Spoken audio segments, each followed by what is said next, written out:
My பார்ட்னரோட special flavourful parotta எப்படி செய்யலான்னு பார்க்கலாமா? மைதா 4 cup, sugar 1 spoon, salt 1 spoon, milk powder 2 spoon.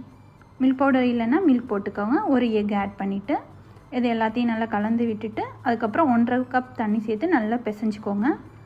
இப்போ நம்ம மாவை அழுத்தம் கொடுத்து 10 நிமிஷத்துக்கு விடாமல் பிசையணும். அதுக்கப்புறம் 2 மணி நேரத்துக்கு ஒரு ஈர துணி போட்டு மூடி வச்சுருங்க. 2 மணி நேரம் கழித்து உருண்டை பிடிச்சி வச்சுக்கோங்க. எங்களுக்கு 10 உருண்டை கிடச்சிருக்கு. அப்போ 10 பரோட்டா செய்யலாம். அதில் கொஞ்சம் எண்ணெய் ஆட் பண்ணிக்கோங்க. இப்போ உங்கள் கையால் நல்லா மெல்லிஸாக பரத்தி விடுங்க. அதுக்கப்புறம் அதை நல்லா வீசணும். உங்களுக்கு வீச தெரியலனா உங்கள் கையாலேயே நல்லா ஸ்ப்ரெட் பண்ணி மெல்லிஸாக பரத்திக்கலாம். இப்போ அதை ரோஸ் மாதிரி சுற்றி அழகாக வச்சிடணும். இப்போ இந்த ஷேப் பாருங்கள், ரோஸ் மாதிரி இருக்கும். இப்படி செய்கிறது ஈஸி தான். இது செஞ்சு வச்சுட்டு அதுக்கப்புறம் அதை நம்ம கையாலேயே பரத்தி தவாவில் போட்டு நெய் கலந்து சுட்டெடுத்தால் ஃப்ளேவர்ஃபுல்லான பரோட்டா ரெடி. ஈஸியாக ரொம்ப ஸ்பெஷலான பரோட்டா உங்கள் வீட்டிலையே செஞ்சு ட்ரை பண்ணுங்கள். பாய்.